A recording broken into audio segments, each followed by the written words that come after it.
Bonjour et bienvenue dans cette nouvelle émission de Parlez-vous cinéma. Juste après le générique, j'aurai la chance de recevoir Vincent Dieutre, réalisateur de Frère Alain EA5, présenté en compétition documentaire.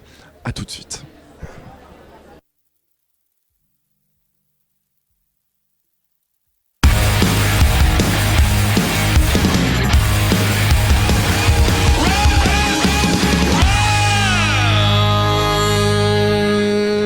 Bonsoir et bienvenue dans cette nouvelle émission spéciale de Parlez-vous cinéma. J'ai ce soir avec moi Vincent Dieutre. Bonsoir Vincent.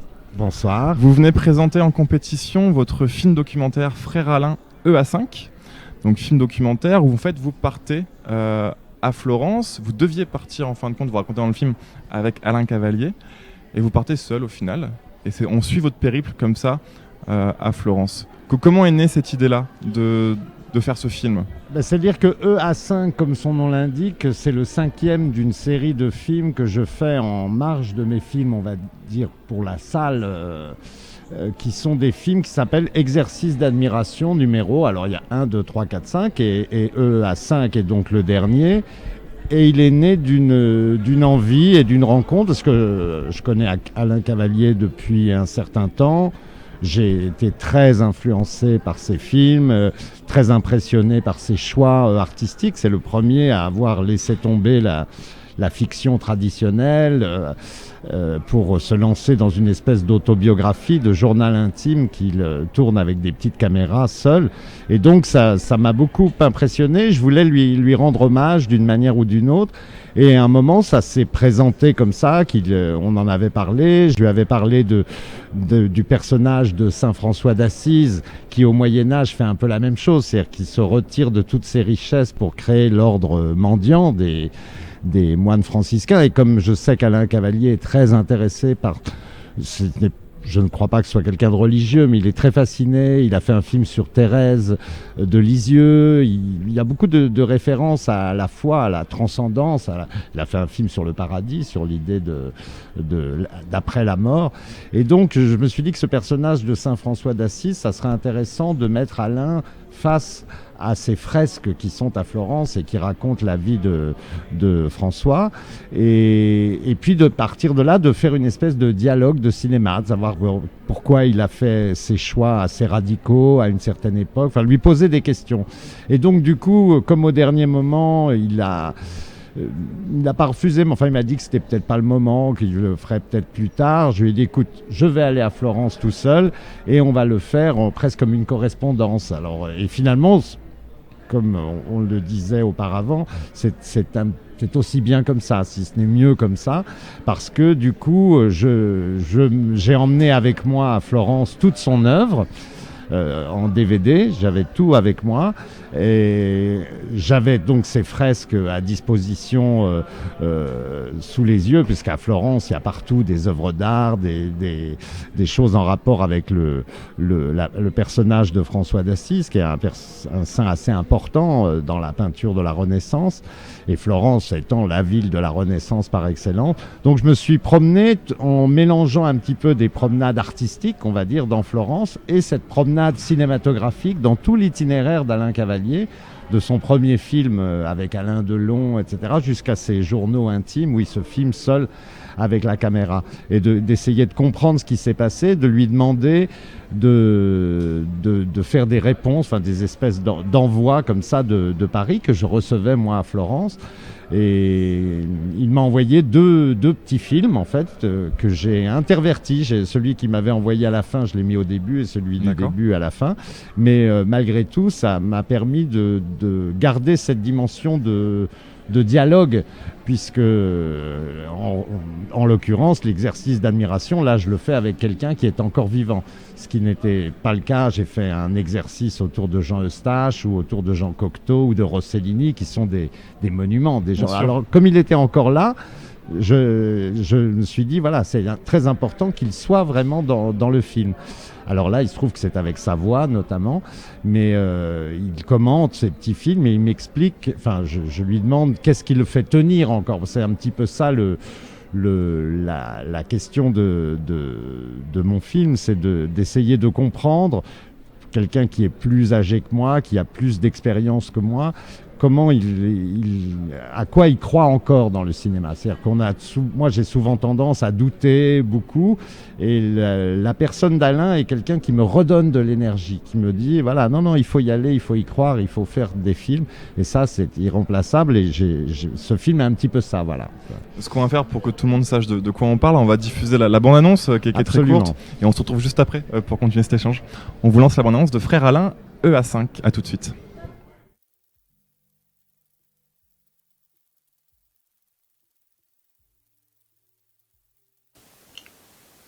Cher Vincent, qu'est-ce que je peux te dire?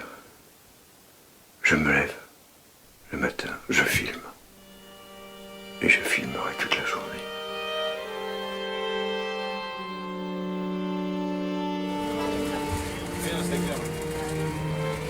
Eh bien Alain, il était prévu que tu viennes à Florence et qu'on fasse le film ensemble. Tu pourras pas venir, et puis je me dis que finalement c'est peut-être aussi bien comme ça.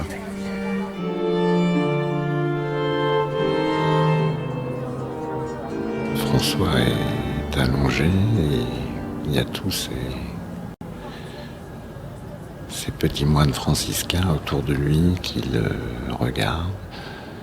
Et la mort n'est absolument pas donnée à voir comme tragique, émaciée, douloureuse. Elle est douce, c'est vraiment petite sœur la mort.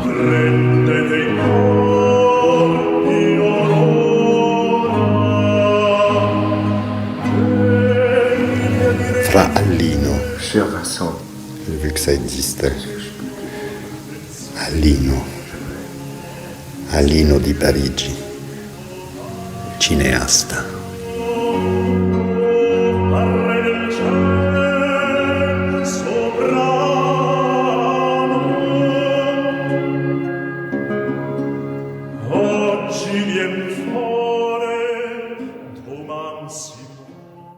Donc voilà, c'était l'abondance de votre film Frère Alain EA5, on le répète, en compétition documentaire ici au 37e Festival international du film d'Amiens. Justement, ce pèlerinage presque, il y a un côté très religieux. Vous avez amené les DVD qui sont des sortes de mini-bibles sur la personne sur laquelle vous entamez ce voyage. J'imagine que ça prend quand même beaucoup sur soi, ce voyage-là, de revoir l'intégrale d'une œuvre de quelqu'un qu'on admire en plus de ça, dans l'ordre, et de s'y plonger complètement. Il y a ces séquences dans le noir où les fenêtres sont fermées, vous projetez les films. Il y a un côté très religieux, presque sacré dans cet exercice-là. Oui, en plus, bien sûr, il y a un rituel qui se met en place, parce que je crois que c'est comme ça aussi que Alain et moi, par la suite, on construit ces espèces de journaux. Il faut donner une règle du jeu. Et là, je l'ai un peu, c'est une nouvelle fois les lieux qui l'ont un peu dicté, mais on avait cette magnifique bibliothèque qui est aussi un lieu de projection pour les chercheurs, les archives. Et donc, on l'a utilisé en faisant tous les jours, en répartissant la journée. Avec le matin, on allait voir des fresques. J'avais un petit assistant italien. Et l'après-midi, on se projetait les films dans l'ordre.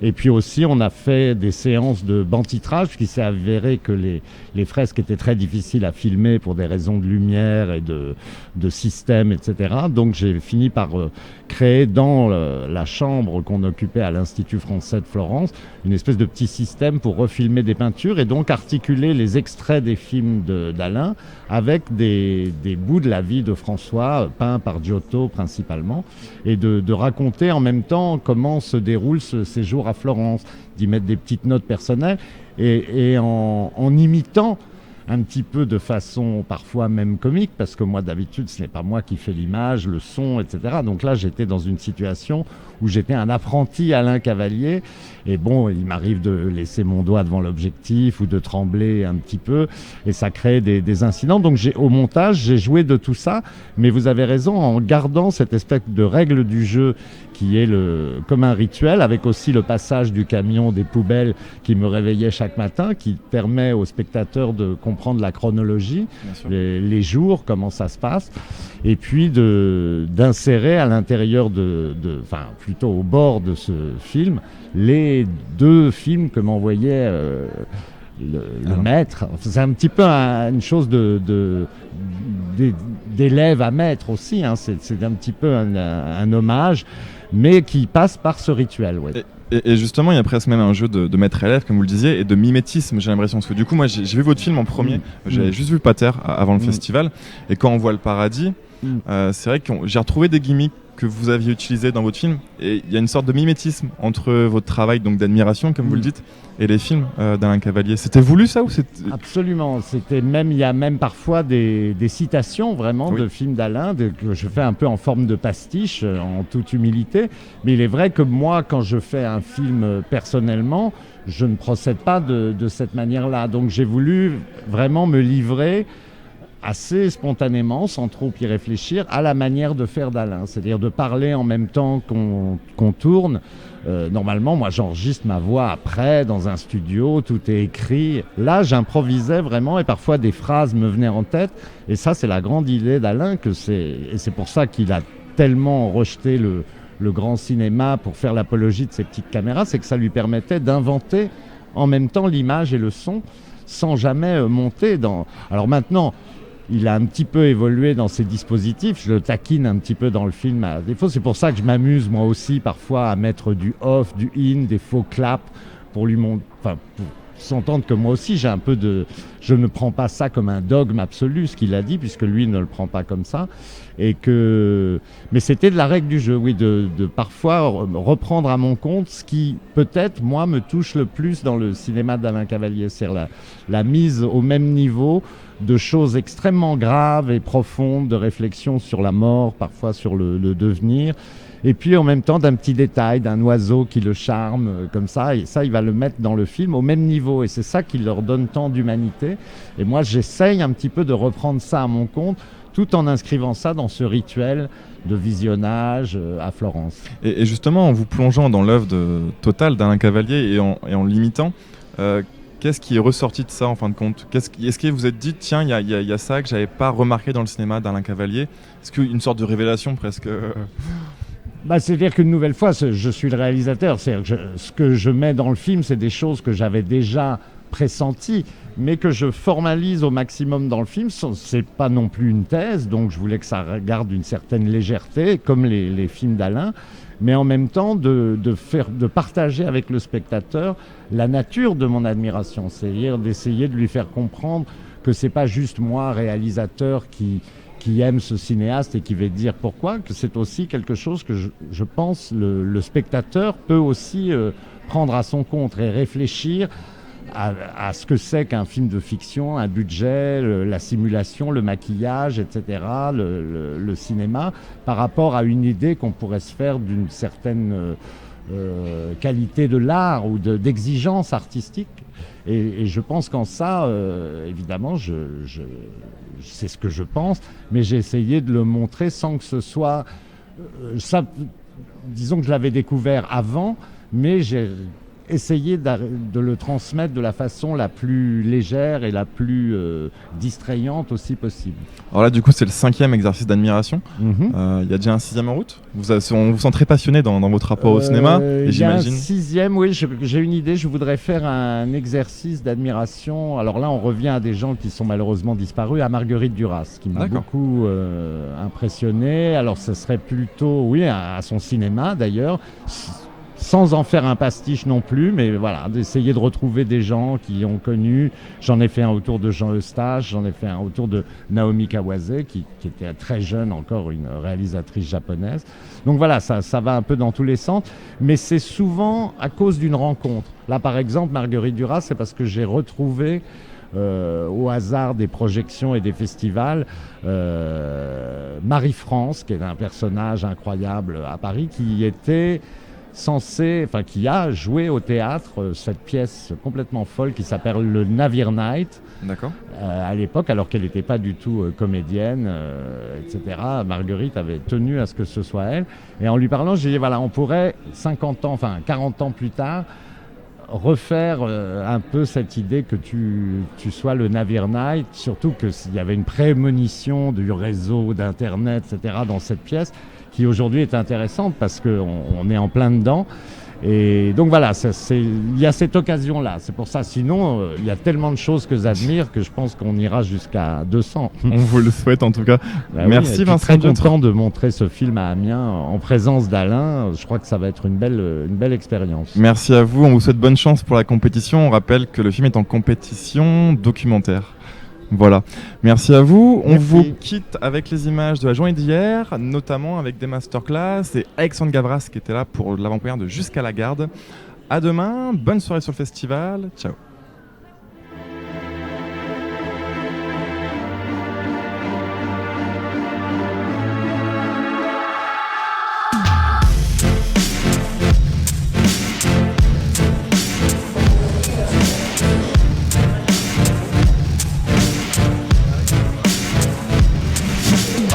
s'est installé au PIFAM pour approcher, pour présenter au gros public un petit peu les nouvelles technologies. Et avec le casque audio, c'est immersion totale dans le film. Donc vous êtes coupé du monde intérieur, vous attendez les sons de film, vous voyez les images en 360. Ils sont, la plupart des gens, émerveillés.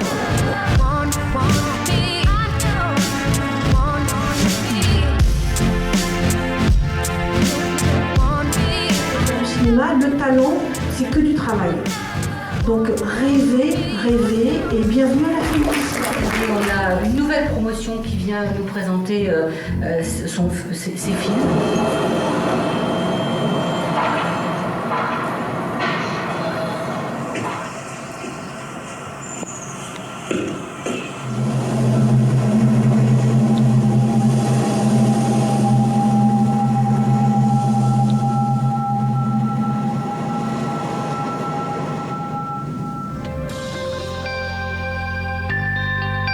De narration, une certaine une recherche de personnalité aussi. Donc moi, le conseil que je donne, c'est de passer à la cool, la bonne année, de ne pas y aller trop tôt, de ne pas y aller trop tard non plus.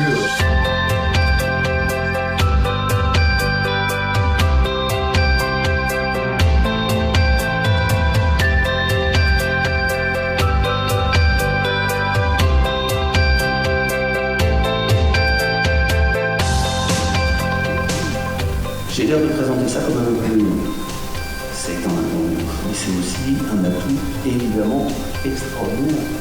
C'est extraordinaire de dire je vais écrire une histoire et je vais intégrer le spectateur à l'intérieur. Je vais lui faire croire qu'il est intime avec cette personne.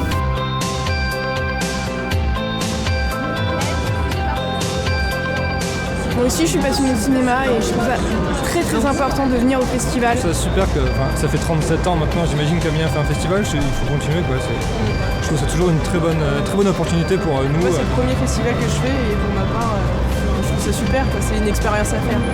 Moi je viens d'arriver dans la région et honnêtement j'aurais jamais imaginé qu'il y aurait un festival comme ça et qu'il y ait autant de choses à faire. Je suis très contente.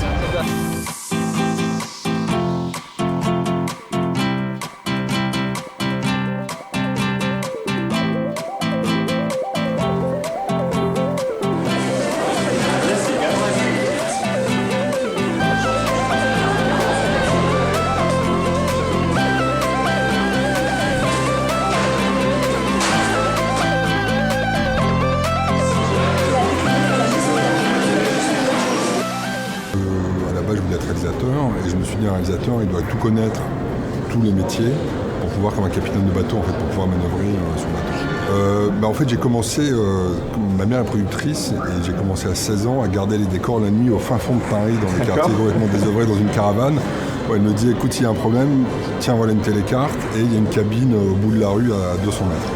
En fait, j'ai rencontré Xavier Legrand, le réalisateur du film, il y a 7 ans environ, sur une pièce de théâtre que je filmais.